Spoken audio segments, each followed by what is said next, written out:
กรรมที่ผิดติดตัวทำบาปโหดร้าย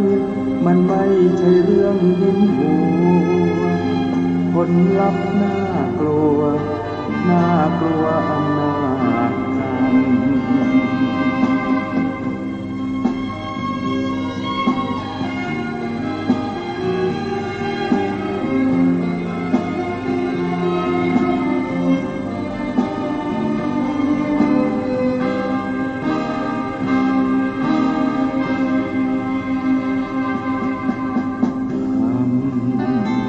อำนาจกรรมกุศลกรรมหรืออกุศลกรรมไม่ควรกระทำกรรมที่ผิดติดตัวทำบาปโหดร้ายมันไม่ใช่เรื่องยิ้มหัวผลลัพธ์น่ากลัวน่ากลัวอำนาจกรรม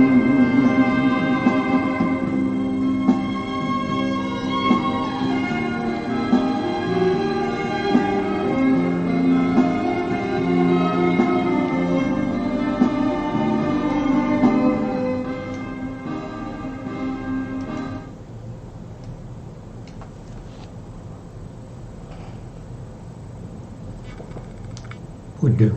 สรณังกัจฉามิธัมมังสรณังกัจฉามิสังฆังสรณังกัจฉามิกราบนมัสการพระมหาเถระพระสังฆาธิการพระเถรานุเถระ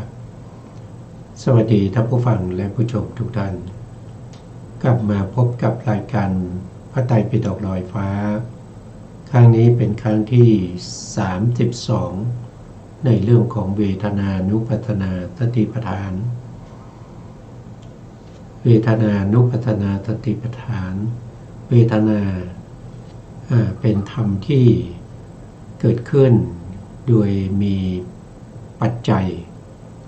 แล้วก็ดับไปด้วยปัจจัยที่ให้เกิดเวทนานั้นก็คือว่าโดยปัจจัยใกล้ก็คือได้แก่ผัสสะก็เกิดจากการประชุมของธรรมะ3ประการนั้นก็คือได้แก่อารมณ์วัตถุแล้วก็วิญญาณเมื่อธรรมะ3อย่างประชุมกันก็จะเป็นผัสสะก็จะเป็นปัจจัยให้เกิดเวทนานั้นจะเป็นสุขเวทนานั้นจะเป็นทุกข์หรือว่าจะเป็นทุกขมะสุขะเวทนาก็ขึ้นอยู่กับอารมณ์ถ้าอารมณ์นั้นดีเวทนาก็เป็นสมนัตหรือเป็นสุขถ้าอารมณ์นั้นไม่ดีเวทนาก็เป็นทุกข์หรือเป็นโทมนัสถ้าอารมณ์นั้นธรรมดาเวทนาก็เป็นอุเบกขานี่ก็เป็นการเกิดขึ้นของเวทนาแล้วเวทนาดับเพราะอะไรก็เพราะว่าผัสสะดับนะผัสสะดับเวทนาจึงดับทำไมผัสสะดับผัสสะก็ดับเพราะว่าอายตนะดับอายตนะดับเพราะอะไรก็เพราะว่านามรูปดับนามรูปดับเพราะอะไรก็เพราะว่าวิญญาณดับวิญญาณดับเพราะอะไรก็เพราะสังขารดับสังขารดับเพราะอะไรก็อวิชชาดับเมื่อปฏิบัติจนกำจัดอวิชชาละคายอวิชชาโดยไม่มีส่วนเหลือเมื่อนั้นเวทนาก็จะดับเวทนาก็จะดับอันนี้เป็นความเกิดแล้วก็ความดับของเวทนาหรืออีกในหนึ่งนะถ้าเราพูดถึงโดยทั่วไปในพระสูตรท่านก็จะกล่าวว่าเวทนาเกิดขึ้นเพราะปัจจัย5ประการ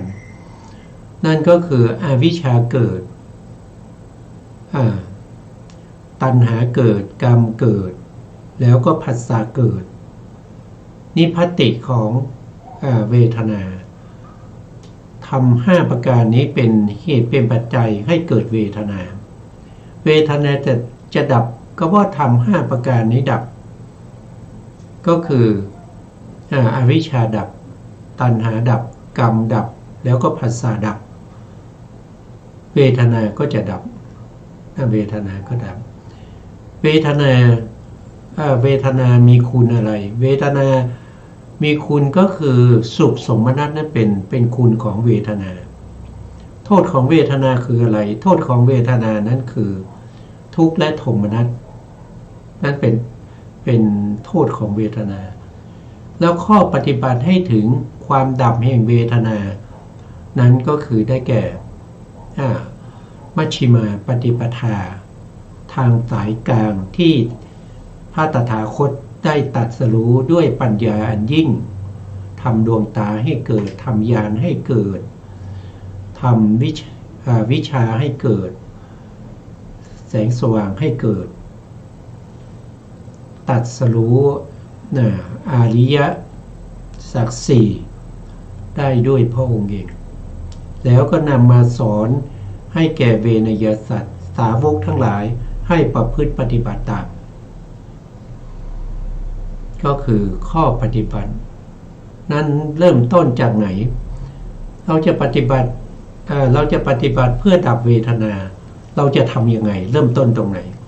นะครับนั่นก็คือหนึ่งก็คือต้องมีศีลต้องมีศีลศีลที่เป็นไปในจตุปาริสุทธิศีลก็คือปฏิโมกข์สังวรในศีลทั้งหลายไม่ว่าจะเป็นจารีตศีลวารีตศีลที่เป็นไปในเจตนาหรือว่าจะเป็นไปในวิรติศีลเป็นไปในสังวรศีลเป็นไปในอวิติกมศีลต่อมาก็คือสองก็คือได้แก่สังรวมสังวรอินทรีย์เรียกว่าอินทริยศีลก็คือเห็นแล้วทำยังไงไม่เกิดบาปเห็นแล้วใจไม่เป็นอกุศลได้ยินแล้วไม่เป็นอกุศลได้กลิ่นแล้วจิตใจของเราเป็นกุศลได้ลิ้มรสแล้วจิตใจของเราก็เป็นบุญได้กระทบสัมผัสแล้วจิตใจของเราก็เต็มไปด้วยความเอิบอิ่มในบุญทั้งหลายนึกคิดถึงสิ่งใดก็ตามใจไม่เป็นบาปมีการสังรวมมีการสังวรปิดกั้นไม่ให้อกุศลหรือว่าบาปทั้งหลายไหลเข้ามาในใจนี่เรียกว่าอินทรีย์สังวรศีล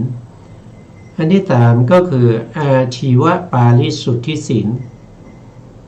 ก็คือการแสวงหาปัจจัยทั้งสี่ไม่ว่าจะเป็น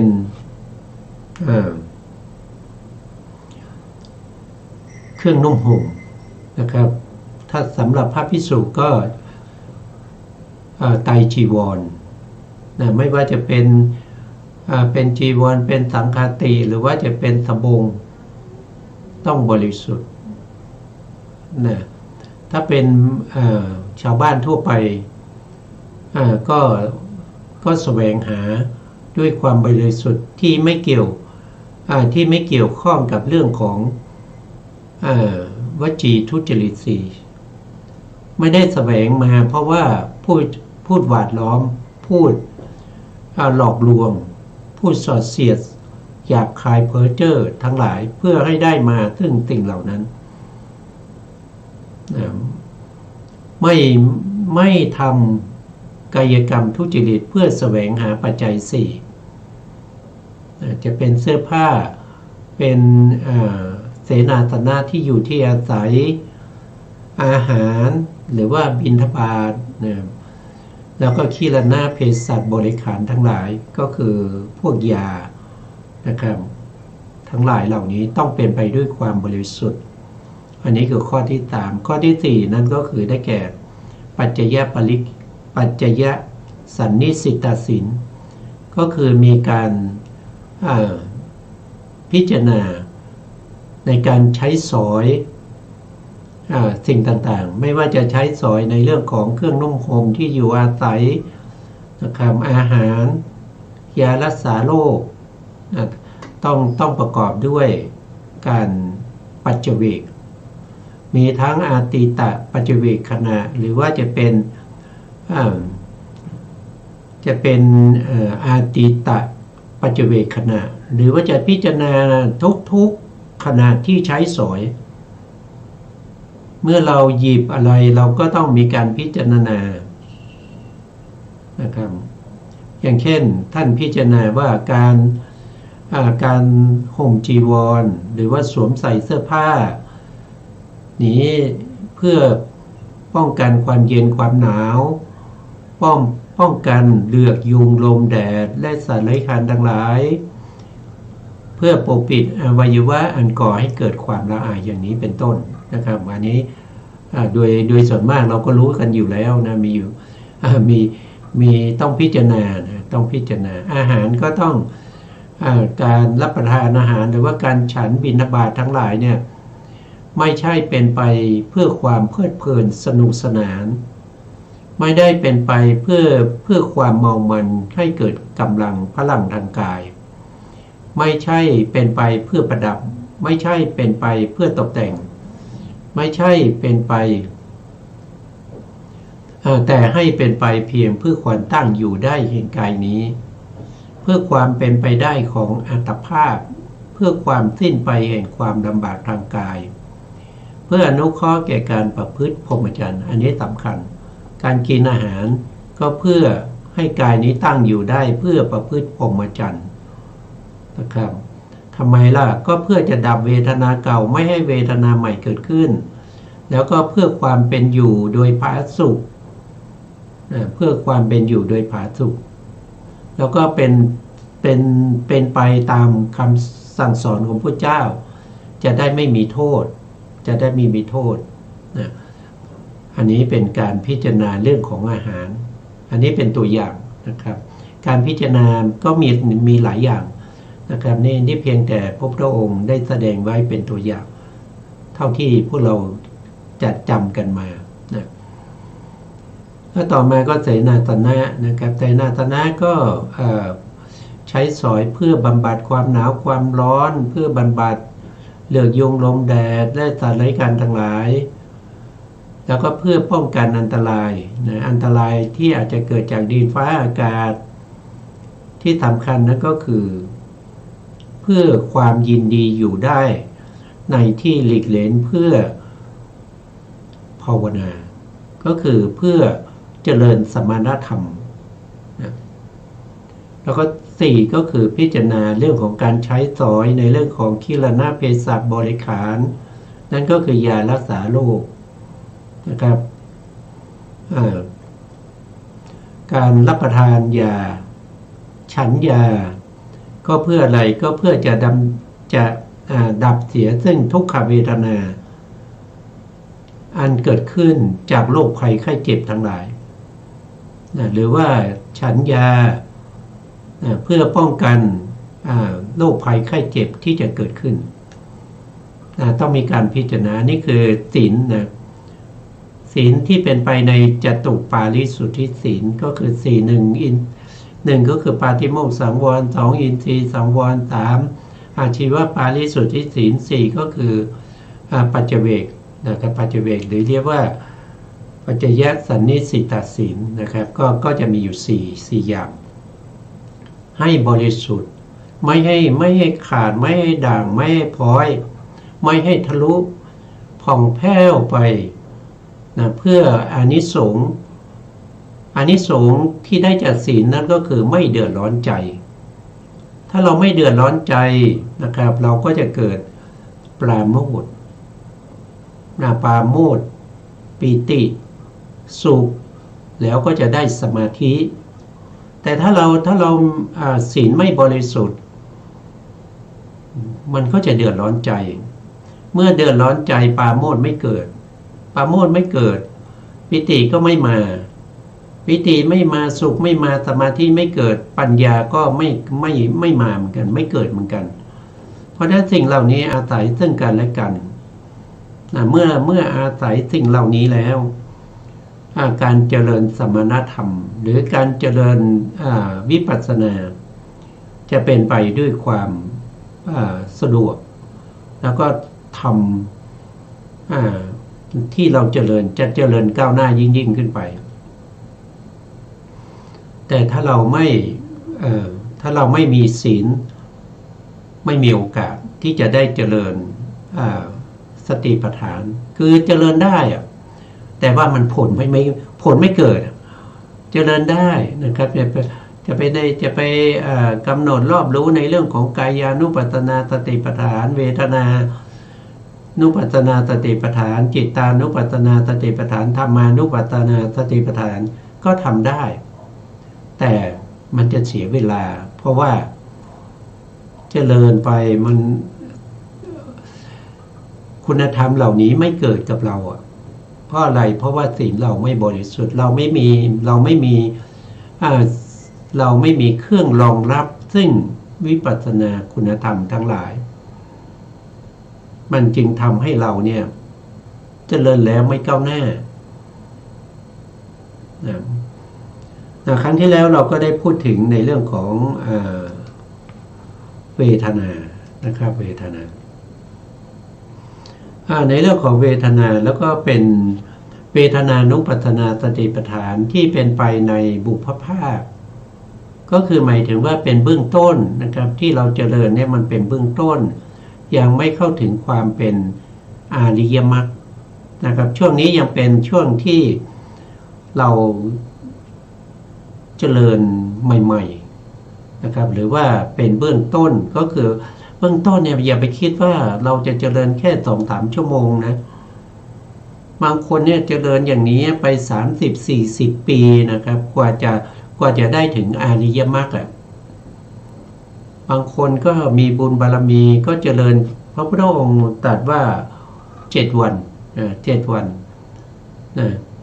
ถ้าไม่ได้เป็นพระอรหันต์ก็จะได้เป็นพระอนาคามีสำหรับบุคคลที่มีบุญบารมีแล้วก็เจริญเวทนาถูกต้องตามที่พระพุทธองค์แสดงไว้ภายใน7 วันเนี่ยพระพุทธองค์รับรองว่าจะได้เป็นพระอรหันต์ถ้ายังมีอุปกิเลสเหลืออยู่ก็จะได้เป็นพระอนาคามีเพราะฉะนั้นคือคำว่าบุพภาคเนี่ยมันแต่ละคนมันไม่เหมือนกันแต่ละคนไม่เหมือนกันบางคนก็ได้อริยมรรคเร็วบางคนก็ได้ช้านะครับก็ขึ้นอยู่กับหลายๆอย่างประกอบกันนะครับบุพภาคมรรคที่เป็นไปในวิปัสสนานั้นก็คือหมายถึงมรรคที่เกิดในมหากุศลญาณสัมปยุตนะครับมหากุศลญาณสัมปยุตนะครับก็คือจิตที่ประกอบด้วยปัญญาก็คือมหากุศลตรงนี้มหากุศล4 ดวงแรกนะครับก็คือดวงที่1นะครับสมนัสตากตังญาณสัมปยุตตังอัตตังคาลิกังจิตที่เกิดขึ้นโดยไม่มีการชักชวนพร้อมด้วยความดีใจประกอบด้วยปัญญาดวงที่1ดวงที่2นะครับสมนัสตากตังญาณสัมปยุตตังตาตังคาลิกังจิตที่เกิดขึ้นโดยมีการชักชวนพร้อมด้วยความดีใจประกอบด้วยปัญญาดวงที่2สมนัสมี2 ดวงนะครับ2 ดวงนี้เราต้องให้ได้ก่อนเราต้องได้ให้ได้มหากุศลที่เป็นประกอบด้วยปัญญาก่อนนะโดยส่วนมากก็จะใช้2 ดวงนี่2 ดวงนั้นเป็นอุเบกขานะครับก็คือได้แก่อุเบกขาสัมปยุตตังอุเบกขาญาณสัมปยุตตังอาสังขาริกังจิตที่เกิดขึ้นโดยไม่มีการเชื่อชวนพร้อมด้วยความเฉยประกอบด้วยปัญญาก็คือดวงที่5แล้วก็ดวงที่6อุเบกขาสัมปยุตตังสัตตังขาริกังจิตที่เกิดขึ้นโดยมีการเชื่อชวนพร้อมด้วยความเฉยประกอบด้วยปัญญา2 ดวงที่เป็นอุเบกขาเนี่ยโดยส่วนมากแล้วนะครับโดยส่วนมากแล้วผู้ที่เจริญวิปัสสนาไม่ได้ฌานไม่ได้ใช้ฌานเป็นบาตรถ้าใช้ฌานเป็นบาตรนะครับตั้งแต่ฌานที่1จนถึงฌานที่3ก็ยังเป็น เป็นสมนัตอยู่แต่ถ้าเป็นฌานที่สี่หรืออรูปฌานนะครับมหากุศลนั้นจะเป็นอุเบกขาจะเป็นอุเบกขาหรือว่าผู้ที่เจริญวิปัสสนาโดยไม่ได้มีฌานเป็นบาตจิตของท่านนั้นก็จะต้องเป็นสมนัตต้องเป็นสมนัตไม่ใช่อุเบกขาเพราะว่าการปฏิบัติธรรมจะต้องสมาทานอาหารล่าเริงต้องเป็นไปอย่างนี้ต้องเป็นไปอย่างนี้นะครับสำหรับบุคคลที่ได้ฌานที่สี่ไปแล้วนะครับจิตของท่านเหล่านั้นก็จะเป็นอุเบกขาทีนี้มหากุศลที่กำหนดรอบรู้ถึงเวทนาโดยการพิจารณาเวทนาโดยความไม่เที่ยงโดยความไม่เที่ยงเป็นทุกข์เป็นอนัตตานั่นแสดงว่าได้วิปัสสนาญาณจะเป็นวิปัสสนาญาณตั้งแต่สัมมาสัญญาณนะครับแต่ถ้าเห็นอนิจจังทุกขังอนัตตานั้นก็ว่าโดยญาณแล้วต้องเป็นพังคญาณขึ้นไปเพราะว่ามีกำลังเป็นวิปัสสนาญาณที่มีกำลังแต่ถ้าเป็นวิปัสสนาญาณที่ไม่มีกำลังนั้นก็คืออุปกิเลสหรือวิปัสสนูปกิเลสจะเข้าแทรกได้นั่นก็คือยังอยู่ในช่วงที่เป็นสัมมาสัญญาณและก็อุทยพยญาณอย่างอ่อนตาลุณะอุทยพยญาณจะมีวิปัสสนูปกิเลสเข้านะครับทีนี้ในการที่เราเจริญเราพูดถึงว่าเราข้ามจากวิปัสสนูปกิเลสไปแล้วนะครับ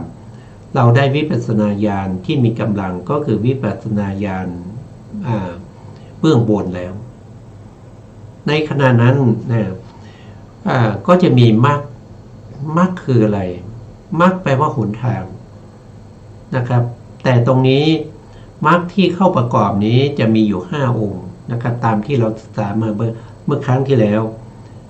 ก็คือได้แก่ปัญจคิกมรรคนะครับมีอะไรบ้างนะครับก็จะมีเราก็มาดูมรรคนะครับมรรคก็คือได้แก่พวกที่เป็นอะไรเป็นเจตสิกนะครับเป็นเจตสิก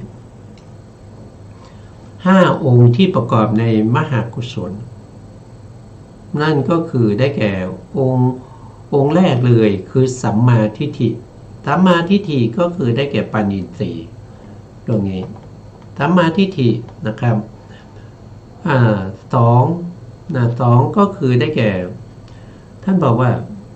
เรามาดูตรงนี้กันเพื่อให้ต่อเนื่องกันนะครับในเรื่องของนะครับเวทนาสุขนี่เป็นพุทธพจน์เวทนาสุขเวทนานุปัสสีวิหารติอาตาปีสัมปชานุสติมาวิเนยยะโลเกอาภิชาโทมนัสสังนะครับท่านก็เราก็ได้ศึกษากันไปนะครับไปครั้งที่แล้วนะครับว่าเวทนาสุขเวทนานุปัสสีเนี่ยได้แก่วิปัสสนาญาณ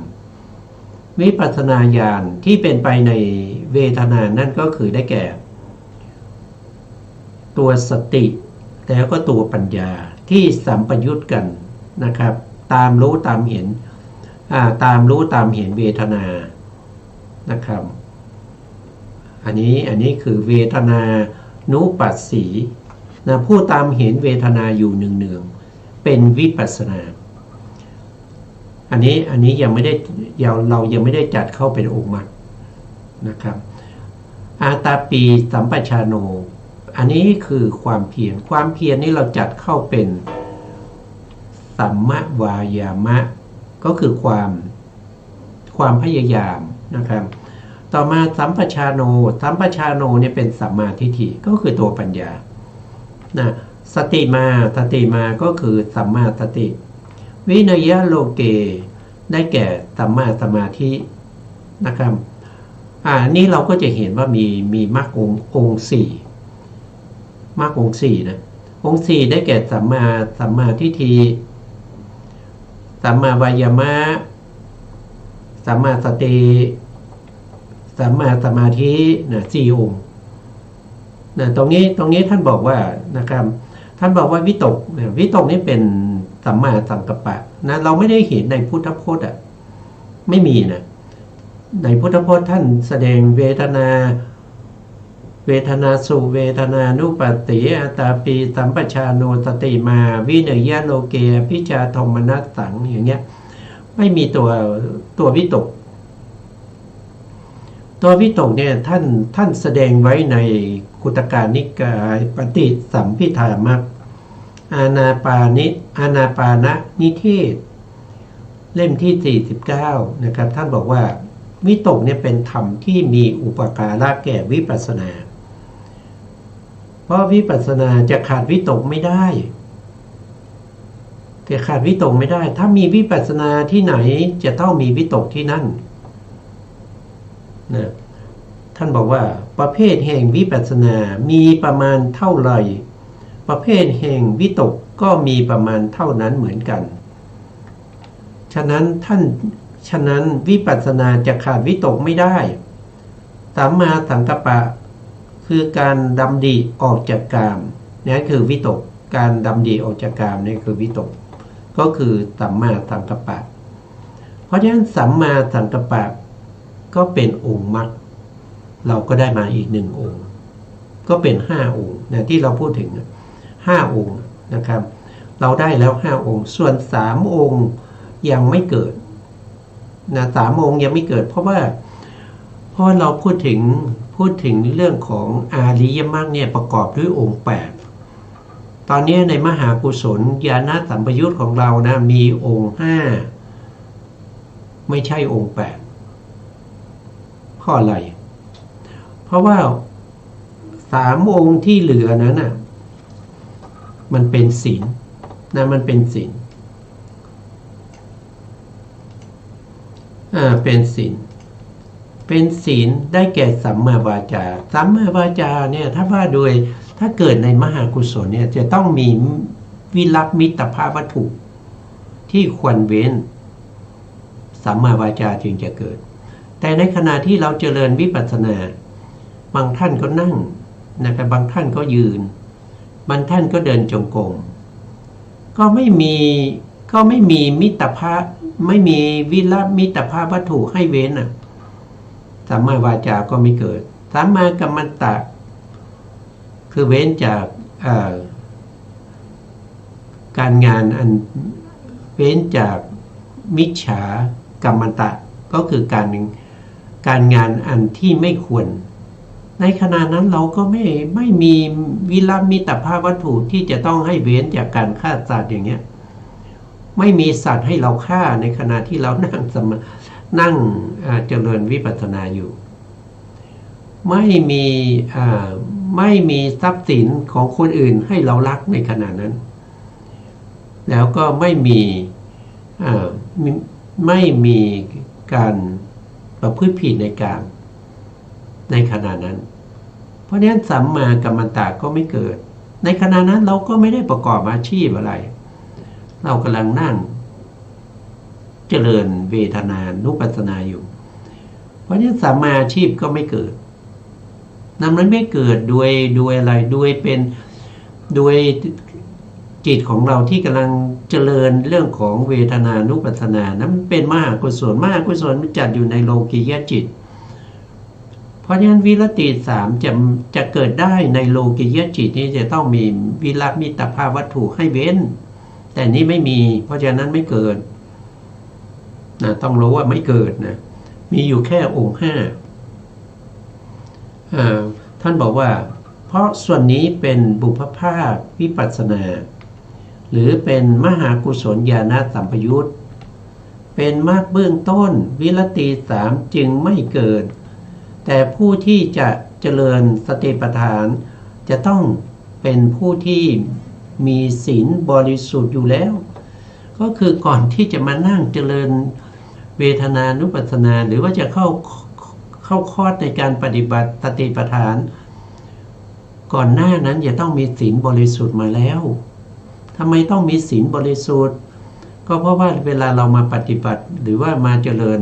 สติปัฏฐานมันจะได้ไม่เดือดร้อนใจไงจะได้ไม่เดือดร้อนใจแต่ แต่ถ้าคนที่ผิดศีลมานะครับเช่นไปทะเลาะกับใครมาอย่างเงี้ยแล้วก็มานั่งเจริญสติปัฏฐานอย่างเงี้ยมันจะเจริญได้แต่ว่ามันไม่เข้าหน้านะครับพอนั่งปุ๊บก็คิดแล้วว่าโอ้เรากับคนนั้นทะเลาะกันเขามาว่าเราทำไมเราเนี่ยมัน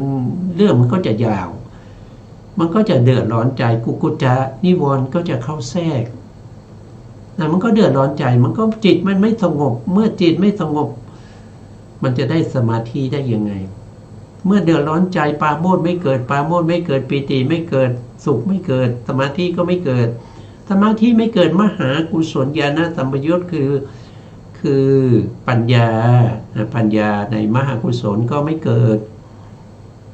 เพราะฉะนั้นคนที่จะมาเจริญสติปัฏฐานสี่เจริญเวทนานุปัสสนาสติปัฏฐานนั้นจะต้องเป็นคนที่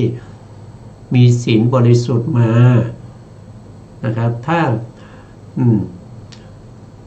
โดยส่วนมากเนี่ยเวลามาปฏิบัติเนี่ยท่านก็ให้เราอาราธนาศีลนะครับไม่ว่าจะเป็นศีล 5 ศีล 8ก็แล้วแต่นะครับเพื่ออะไรเพื่อจะกำจัดเสียซึ่ง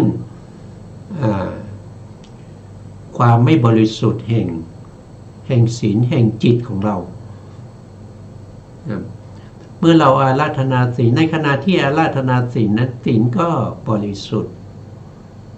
เราก็คิดถึงว่าเราอาราธนาศีลไม่ต้องใส่ใจในสิ่งที่ผ่านมาแล้วที่เราเค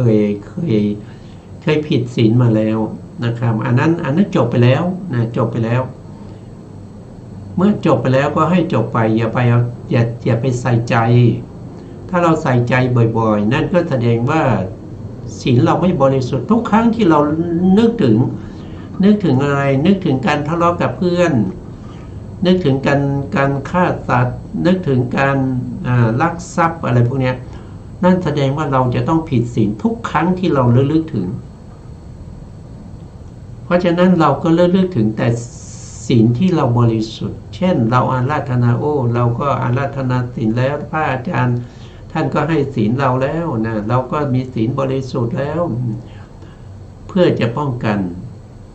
ความเดือดร้อนใจที่จะเกิดขึ้นนะเมื่อเ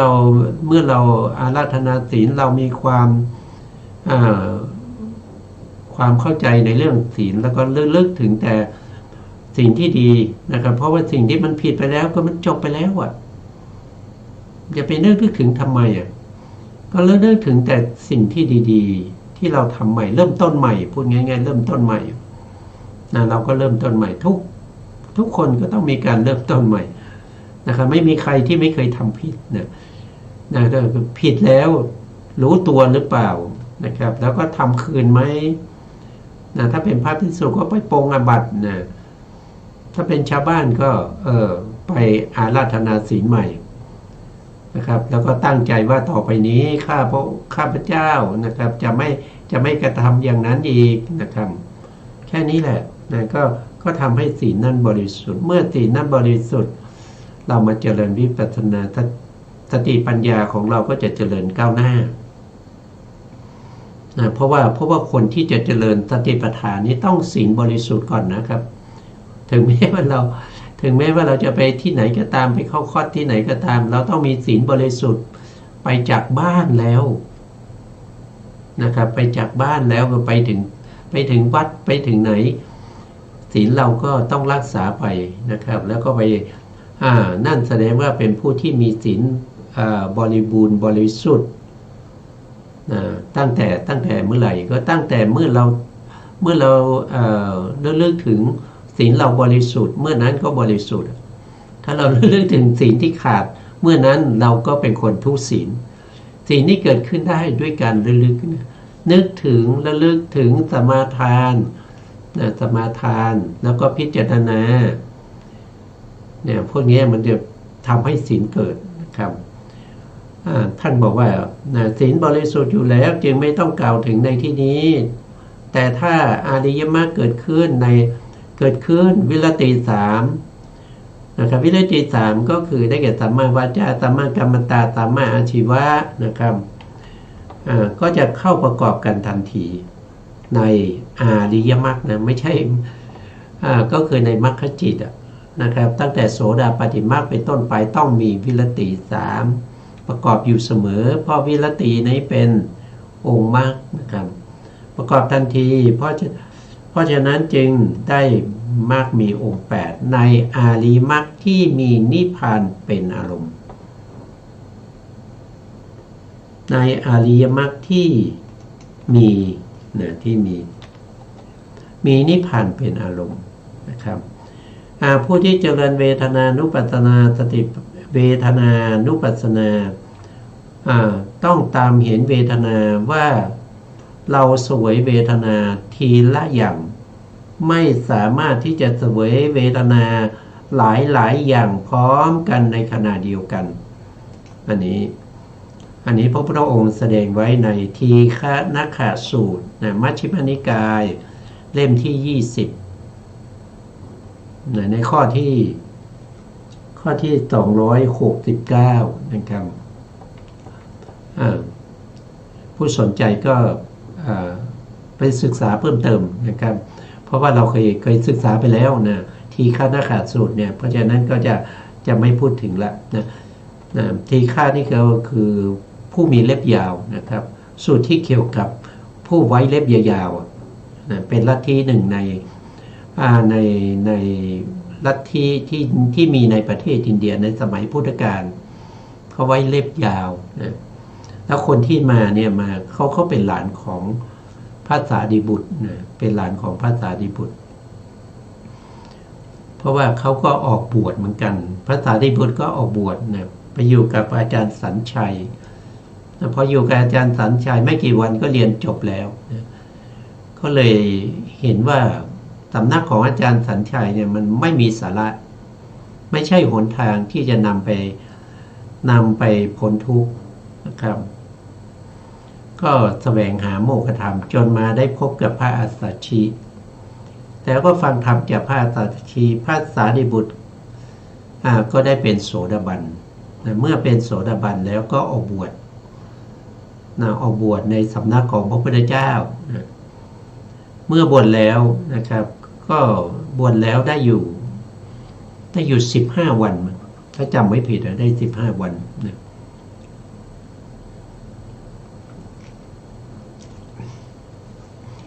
บวชแล้วได้อยู่15 วันนะครับหลานชายที่ชื่อว่าทีฆนัคขะเนี่ย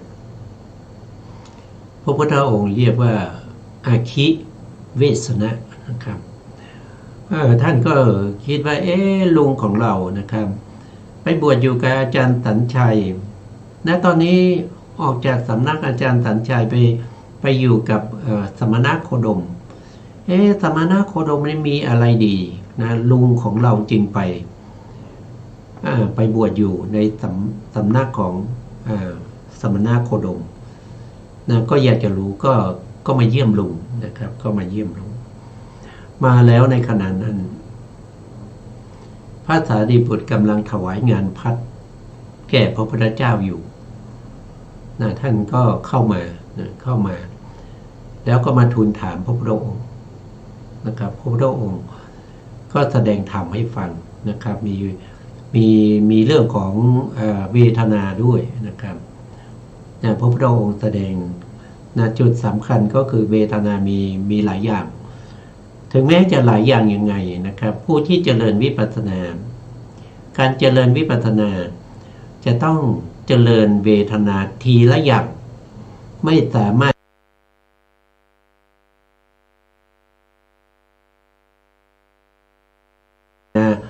สุขเวทนา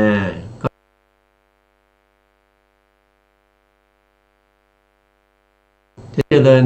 สุขเวทนาที่มีอมิตรหรือว่าไม่มีอมิตรอะไรก็เจริญไปทีละอย่างทีอย่างนะครับไม่ใช่เจริญหลายอย่างนะครับก็อันนี้ก็ไปศึกษาเพิ่มเติมนะครับแล้วตามพิจารณาเห็นเวทนาที่เป็นภายนอกบ้างเวทนานะครับเวลาเจริญเนี่ยนอกจากเจริญเวทนาที่เป็นสุขเป็นทุกข์นะครับแล้วก็เป็นอุเบกขานะครับที่มีอมิตรที่ไม่มีอมิตร แล้วก็ยังต้องเจริญเวทนาที่เป็นภายในภายนอกภายในก็คือหมายถึงว่าเวทนาภายในนี้เราไม่มีปัญหาอยู่แล้วเพราะเราเจริญเวทนาที่ความรู้สึกของเราอยู่แล้วเรารู้สึกยินดีพอใจก็เป็นสุขเวทนาเรารู้สึกเป็นทุกข์มันก็เป็นทุกขเวทนาเราเห็นอะไรแล้วรู้สึกว่ามันเฉยๆก็เป็นอุเบกขาเวทนาอันนี้เป็นภายในเรารู้อยู่แล้วนะภายนอกล่ะภายนอกก็คือเมื่อเราเจริญเวทนาในตัวของเราแล้วเรารู้เราเห็นชัดความเกิดแห่งเวทนาความดับแห่งเวทนาคุณของเวทนาโทษของเวทนาเราก็เครื่องสลัดออกเวทนาเสียซึ่งเวทนาของเราเนี่ยของผู้อื่นมันก็เหมือนกันนะครับก็เหมือนกันนะครับเราก็เจริญว่าคนอื่นก็เหมือนกันนะครับอาจารย์ก็เหมือนกันเพื่อนเราก็เหมือนกันคนนั้นก็เหมือนกันคนนี้ก็เหมือนมีเวทนาอย่างนี้แหละไม่พ้นจากเวทนาแบบนี้ไปได้นี่ก็เป็นภายนอกนะครับแล้วก็พิจารณาเห็นธรรมคือความเกิดขึ้นพิจารณาเห็นธรรมก็คือความเกิดขึ้นของเวทนาความเกิดขึ้นของเวทนาก็ได้พูดไปแล้วเวทนาเกิดเพราะอะไรเกิดนะครับเวทนาเกิดก็เพราะว่าธรรมะสามเวทนาเกิดก็เพราะว่าผัสสะเกิดเพราะผัสสะเกิดแล้วผัสสะเกิดจากอะไรก็เกิดจากธรรมะสามอย่างประชุมกันอย่างเงี้ยอาศัยตาอาศัยสีแล้วก็เกิดจากขูวิญญาณธรรมะสามอย่างประชุมกันก็เป็นผัสสะผัสสะนั้นเรียกว่าเป็นจักขูสัมผัสสะจักขูสัมผัสสะเป็นปัจจัยให้เกิดเวทนาที่เป็นสุขเวทนาทุกขเวทนาหรืออทุกขมสุขเวทนาที่เกิดจากจักขูสัมผัสเป็นปัจจัยแล้วก็ตามเห็นอย่างนี้นะครับแต่ก็อันนี้คือความเกิดนะครับคือความเกิดของเวทนาตามพิจารณาเห็นความเสื่อมในเวทนาบ้างความเสื่อมของเวทนาความเสื่อมเวทนานั่นก็คือความดับแห่งเวทนานั่นเองเวทนาจะดับเพราะอะไรก็เพราะว่าผัสสะดับแล้วผัสสะดับเพราะอะไรผัสสะดับก็เพราะอายตนะดับอายตนะดับเพราะอะไรอายตนะดับเพราะว่านามรูปดับนามรูปดับเพราะอะไรก็เพราะว่าวิญญาณดับวิญญาณดับเพราะอะไรก็เพราะว่าสังขารดับสังขารดับเพราะอะไรก็อวิชชาดับอวิชชาดับเนี่ยมันดับได้ยังไงอวิชชาดับก็เพราะว่าอวิชชาถูกกำจัดด้วยอริยมรรคมีองค์8โดยไม่มีส่วนเหลือละคายอริยมรรคโดยไม่มีส่วนเหลือเมื่อนั้นแหละสังขารจะดับพร้อมกับอวิชชาเมื่อสังขารดับวิญญาณก็ดับเมื่อวิญญาณดับนามรูปก็ดับเมื่อนามรูปดับสลายตนะก็ดับสลายตนะดับผัสสะก็ดับผัสสะดับเวทนาก็ต้องดับอันนี้คือความดับความเสื่อมของเวทนาพิจารณาเห็นธรรมคือทั้งความเกิดขึ้นทั้งความเสื่อมไปในเวทนาบ้างก็คือพิจารณาทั้งความเกิดแล้วก็ความเสื่อมก็คือความเกิดก็คือเป็นอนุโลมใช่ไหมครับเรียงไปตามระดับเรียงไปตามระดับก็คืออะไรก็คือเมื่ออาศัยตาและรูปจึงเกิดจักขูวิญญาณธรรมะสามอย่างประชุมกันเป็นผัสสะเมื่อผัสสะเกิดเป็นปัจจัยให้เกิดเวทนาอันนี้ก็เป็นสายเกิดนั่นเป็นสายเกิดสายดับก็ทวนเข้ามาในปฏิจจสมุปบาทนั่นก็คือเวทนาดับเพราะผัสสะดับผัสสะดับเพราะว่าอายตนะดับอายตนะดับเพราะว่านามรูปดับนามรูปดับเพราะว่าวิญญาณดับวิญญาณดับเพราะสังขารดับสังขารดับเพราะอวิชชาดับอวิชชาดับด้วยการ ละคายด้วยอริยมรรคโดยไม่มีส่วนเหลืออวิชชาจึงดับเนี่ยก็จะกลับไปกลับมาอย่างเนี้ยแล้วก็ต้องทวนไปอีกว่าเมื่ออวิชชาดับสังขารก็ดับเมื่อสังขารดับวิญญาณดับวิญญาณดับวิญญาณดับนามรูปดับนามรูปดับสลายตนะดับสลายตนะดับภาษาดับภาษาดับเวทนาก็ดับนี่ก็เป็นการตามเห็นเวทนาทั้งความเกิดขึ้นทั้งความเสื่อมไปในเวทนาบ้างก็ทวนไปทวนมาอย่างนี้นะครับแล้วก็ไปอนุโลมแล้วก็ปฏิโลมกลับไปกลับมาอยู่อย่างนี้นะจนชัดเจนจิตเห็นความดับของเวทนาได้อย่างชัดเจนเวทนาที่เป็นไปในสายเกิดแล้วก็สายดับติดต่อกันไปอย่างนี้จนชัดเจนเห็นอะไรก็เห็นเวลาเห็นเวทนาก็มีความเกิดความดับจึงไม่เข้าไปยึดติดด้วยเขาเรียกว่าเป็นอัศทะความน่ารักน่ายินดีของสิ่งที่เราเห็นเมื่อสิ่งที่เราเห็นนั้นมีอัศทะคือความน่ารักน่ายินดีจึงมีความติดนะตอนนี้ตัวที่เข้าไปติดนั่นมันคือโลภะแล้วเมื่อเวทนาเกิดขึ้นเวทนาที่เป็นสุขเวทนาเกิดขึ้นก็จะเกิดการยึดถือเพราะว่ารูปที่เราเห็นมันมีอัศทะมีความน่ารักน่ายินดีเป็นอารมณ์ที่ดีเวทนาก็เป็นสมนัตเวทนาเป็นสมนัตเมื่อเวทนาเป็นสมนัตก็เป็นเหตุเป็นปัจจัยให้เกิดตัณหาก็เข้าไปยินดีในสิ่งที่เราเห็นเมื่อเราได้ยินเสียงนะเสียงนั้นมันมีอัศทะมีความไพเราะมีความน่ารักน่ายินดีในเสียงเวทนาก็เป็นสมนัตเมื่อเวทนาเป็นสมนัตนะก็เกิดตัณหาก็เข้าไปยินดีติดใจในเสียงนั้นนั่นก็จะเป็นอย่างนี้นะถ้าสมมติว่าเราเห็นแล้วไม่ดีไม่สิ่งนั้นไม่ดีไม่สวยไม่งามเราไม่ชอบเวทนาก็เป็นทุกข์ใช่ไหมครับเวทนาเป็นทุกข์นะครับทีนี้ตัณหานี่มันหวังแต่สิ่งที่ดีๆแต่เมื่อสิ่งนั้นไม่ดีก็ผิดหวังก็เป็นโทสะมาจากไหนก็มาจากว่าความหวังของตัณหาเนี่ยตัณหามีความหวังอยากจะได้สิ่งที่ดีๆแต่มันไม่ได้ไปได้สิ่งที่ไม่พอใจนะครับไม่ได้ตามความปรารถนาของตัวเองก็เป็นทุกขเวทนานะก็เป็นทุกขเวทนาถ้าไปเห็นสิ่งไหนที่มันธรรมดาเวทนาก็เป็นอุเบกขาอย่างนี้มันทำเหล่านี้มันอาศัยซึ่งกันและกันเกิดขึ้นนะครับถ้าไม่มีอัศทะจะไม่มีการติดนะครับจะไม่มีการติดในสิ่งที่เห็นนั้นถ้าเห็นแล้วสิ่งนั้นไม่มีอัศทะก็คือไม่มีความน่ารักน่ายินดีไม่มีใครที่จะเข้าไปติดในสิ่งที่เห็นหรอก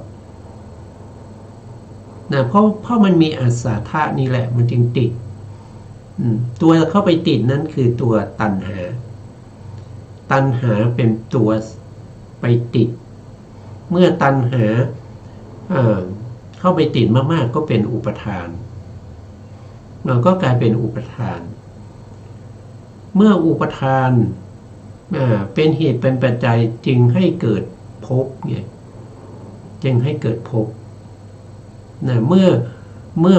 ตรงภพนี้แหละมันมีอยู่2อย่างนั่นก็คือภพที่เรียกว่าเป็นเขาเรียกว่าเป็นกรรมภาวะหรือกรรมภพอีกอันนึงเป็นอุปปตติภาวะหรืออุปปตติภพตรงที่เป็นกรรมภพเนี่ยเราก็ทำกรรมอีกแล้วนะทำกรรมอีกแล้วเมื่อมีความยินดีมากๆนะครับก็ต้องแสวงหาเสาะหาค้นหาให้ได้มาเป็นของตน มาได้มาด้วยวิธีถูกก็มีนะถูกทำลองครองธรรมก็มีผิดศีลผิดธรรมก็มีนะครับ ก็เกิดกรรมขึ้นมาตอนแรกเกิดเป็นมโนกรรมยินดีชอบใจอยากได้เมื่อมันมีกำลังมากขึ้นจึงต้องเข้าไปหาเข้าไปจับเข้าไปต้องเข้าไปยื้อแย่งชิงมาเนี่ยมันก็เป็นกรรมมาภพนะเป็นกรรมมาภพสร้างกรรมใหม่ปัจจุบันเนี่ยสร้างกรรมใหม่เมื่อกรรมใหม่ที่สร้างขึ้นก็จะเป็นเหตุเป็นปัจจัยให้เราจะต้องไปเกิดในภพต่อไปอีกนะภพต่อไปนั้นก็คืออุปปัตติภาวะนั่นเองอุบัติก็คืออุบัติขึ้นปฏิภาวะก็คือเกิดในภพใหม่เมื่อเกิดในภพใหม่ตัวเกิดนั่นแหละคือตัวชาตินะครับก็คือชาติเมื่อมีชาติผลของชาตินั้นก็คือชราและมรณะโสกะปริเทวทุกขโทมนัสและอุปายาตานั่นมันเป็นผลเป็นบริขารของชาติของความเกิดถ้าไม่มีความเกิดสิ่งเหล่านี้ไม่มีสิ่งเหล่านี้ไม่มีเพราะฉะนั้นที่พระพุทธองค์ได้แสดงเนี่ยสิ่งที่เราจะต้องละเนี่ยในองค์แห่งปฏิจจสมุปบาทเนี่ยเขาให้ละอยู่สองอย่างเท่านั้นสองอย่างนั้นคือหัวจักของสังสารวัฏนั่นก็คือละที่อวิชชาอีกหัวหนึ่งก็คือละที่ตัวตัณหาสองหัวนี้เป็นหัวจักแห่งสังสารวัฏไม่ใช่เป็นละที่เวทนาไม่ใช่เป็นละที่ผัสสะเวทนาไม่ใช่ธรรมที่ควรละเวทนาเป็นธรรมที่ควรเจริญควรเจริญเวทนาเป็นธรรมที่ควรกำหนดรู้นะตัวที่ควรเจริญนั้นคือตัวสติปัญญาแล้วก็อริยมรรคนะครับที่เราพูดถึงอริยมรรคที่เป็นในโลกิยจิต5องค์หนึ่งก็คือสัมมาทิฏฐิ2สัมมาสังกัปปะ3สัมมาวายามะ4สัมมาสติแล้วก็5สัมมาสมาธิในโลกิยจิตที่ในมหากุศลญาณสัมปยุตอันนี้เป็นธรรมที่เราควรจัดเจริญแต่เวทนาเป็นธรรมที่ควรกำหนดรู้ผัสสะเป็นธรรมที่ควรกำหนดรู้ไม่ใช่ตัวที่เราจะต้องละนี่ก็เป็นอะไรเป็นเรื่องของการเจริญในเรื่องของสติปัฏฐานในเรื่องของเวทนาแต่ยังไม่จบนะครับแต่ยังไม่จบเรายังพูดเรื่องของปฏิจจสมุปบาทในเรื่องของสังขารก็ยังไม่จบเหมือนกันนะครับในครั้งต่อไปเนี่ยเราก็จะกลับไปพูดในเรื่องของสังขารที่เป็นผลของอวิชชานะครับ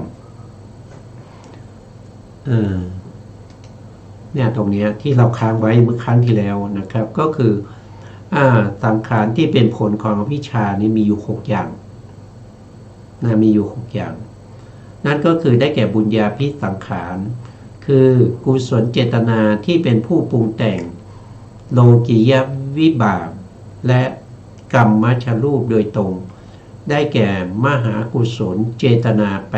8รูปาวจรกุศลเจตนา5ครั้งที่แล้วเราพูดถึงตรงนี้นะครับแต่วันนี้เวลาเรามันใกล้หมดแล้วนะก็พูดนิดๆหน่อยๆนะครับเพราะว่ายังอีกยาวนะครับในเรื่องของปฏิจจสมุปบาททำไมเรามาเรียนเรื่องปฏิจจสมุปบาทในเรื่องเรากำลังเรื่องเวทนานุปัสสนาใช่ไหมครับทำไมมาเราเดินก็คือเราเดินเรื่องมาตามพระสูตรที่ชื่อว่าสัตตฐานะสูตรท่านให้เราพิจารณาเวทนาด้วยฐานะ7อย่างแล้วก็เพ่งพินิจ3ประการเพ่งพินิจ3ประการก็คือเพ่งพินิจในเรื่องของอายตนะเพ่งพินิจในเรื่องของธาตุแล้วก็เพ่งพินิจในเรื่องของปฏิจจสมุปบาทเราจึงต้องมาเรียนปฏิจจสมุปบาทนะครับเราก็เรียนควบคู่กันไปนะครับเพื่ พื่อให้เกิดความรู้ความเข้าใจในทางที่ถูกต้องนะครับในทางที่ถูกต้องไม่ได้เป็นการนึกคิดเอาเองนะครับไม่ได้เป็นการนึกคิดเอาเองวันนี้เวลาเราหมดแล้วนะเพราะฉะนั้นเราก็จะคืนเวลาให้ทางสถานีนะครับเพราะว่าเวลาหมด สถานีก็ขอกราบขอบพระคุณพระครูสมุทรวิสุวัฒน์วรกิจโชผู้อำนวยการสถานีวิทยุเพื่อการศึกษาพระพุทธศาสนาและวัฒนธรรม FM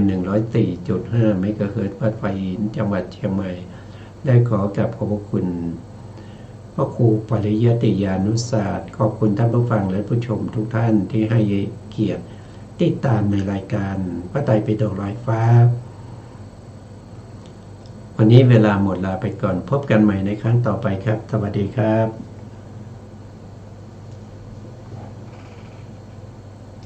ยังบาปหลายตอนเกิดใหม่พบหน้าแน่นอนนรกสับ